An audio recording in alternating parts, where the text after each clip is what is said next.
Desde que comenzó el año 2020, han circulado por diversos medios, tanto televisivos como de internet, la historia de que Porfirio Díaz, el hombre que gobernó durante décadas el país a su antojo, poco antes de abandonar el poder, realizó una serie de inversiones con vencimiento a 100 años, de tal modo que los mexicanos que vivieran en el año 2010 o posteriores serían beneficiados con las ganancias, que ascenderían al día de hoy a más de 822 billones de pesos, equivalentes a la mitad de todo el Producto Interno Bruto anual del mundo. Esta cantidad deberá ser repartida entre todos los mexicanos vivos actualmente, no importa si se trata de un recién nacido o si eres uno de los 35 millones de mexicanos que radican en Estados Unidos, dando aproximadamente unos 5 millones y medio de pesos para cada uno de nosotros, para gastar en lo que queramos.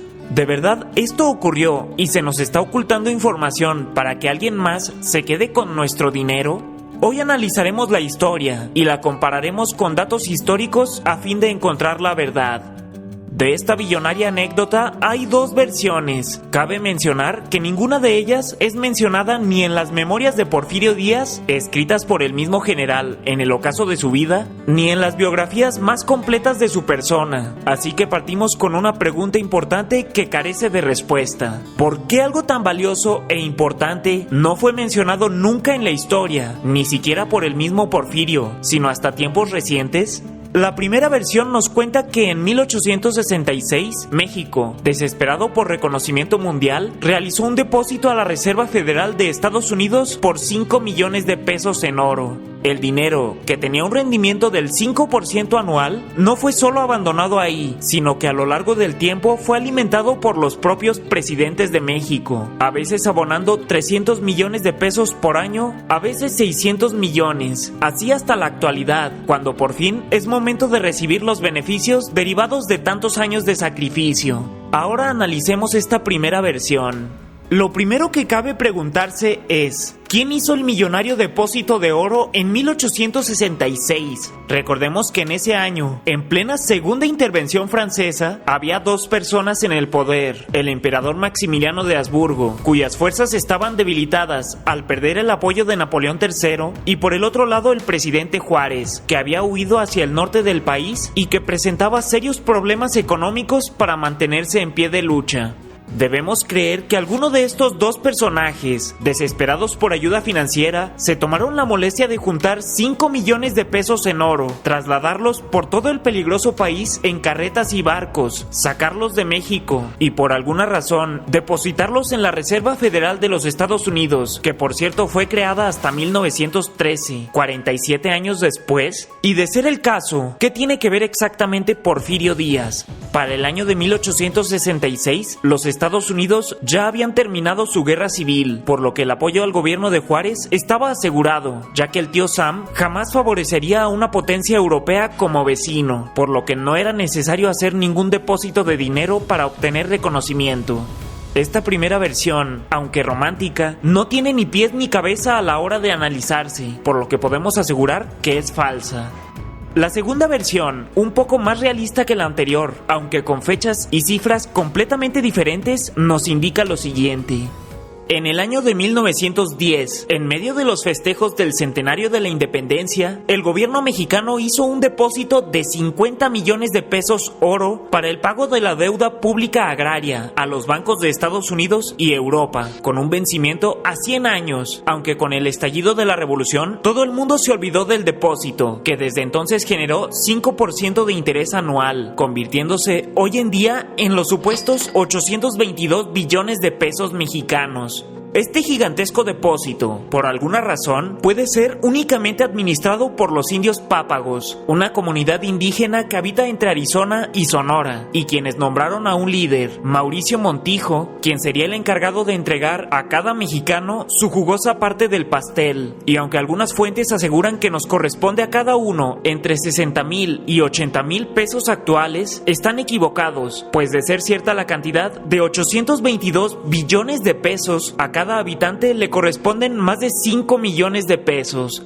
Empecemos a analizar esta segunda versión. Para empezar, la deuda pública agraria, donde se realizó el depósito de 50 millones de pesos, fue creada hasta el año 1920, según consta en el Diario Oficial de la Federación. Esto es, 5 años después de la muerte del general Porfirio Díaz y casi 10 años después de que abandonara el poder. La deuda pública agraria fue creada como indemnización para pagarle a todos los dueños de las tierras que, con el estallido de la revolución, fueron afectados al ver sus terrenos expropiados y repartidos entre los ejidatarios. Si el fin era darle una compensación a todos aquellos que perdieron sus terrenos, ¿por qué se realizó el depósito a un banco extranjero y cuyos beneficios se verían hasta dentro de 100 años en el futuro?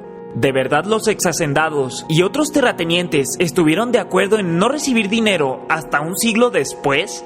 Aunque resultara ser verdad, la emisión de los bonos agrarios hace mucho que dejaron de tener valor, pues el mismo Banco de México lo dejó claro en un comunicado especial. Atendiendo a numerosas consultas hechas a la Secretaría de Hacienda y Crédito Público y al Banco Central, se hace del conocimiento del público que los bonos de deuda antigua emitidos por el Estado mexicano entre los años 1850 y 1951 hoy carecen de valor, ya que transcurrió la fecha máxima para su cobro y no dan acción ni derecho alguno a su tenedor, lo cual ha sido confirmado por el Poder Judicial de la Federación.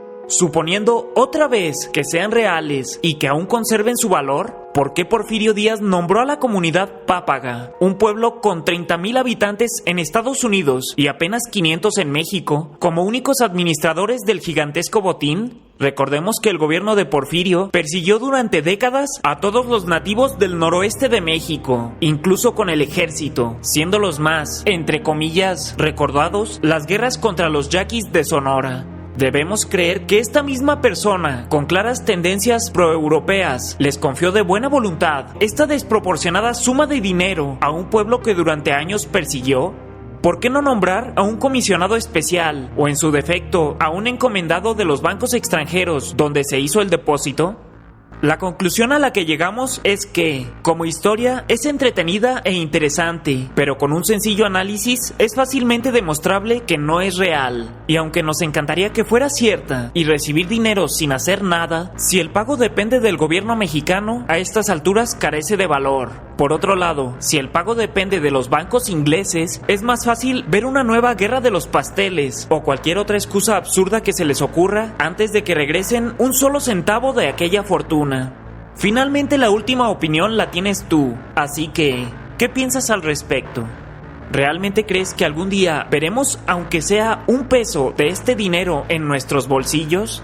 ¿Qué harías con los 5,5 millones de pesos que te corresponden?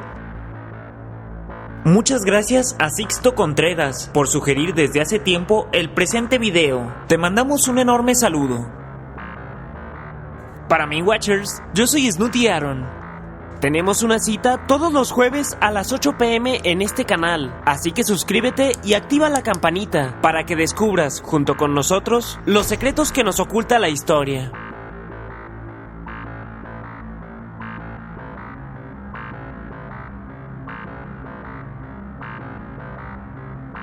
Hasta la próxima.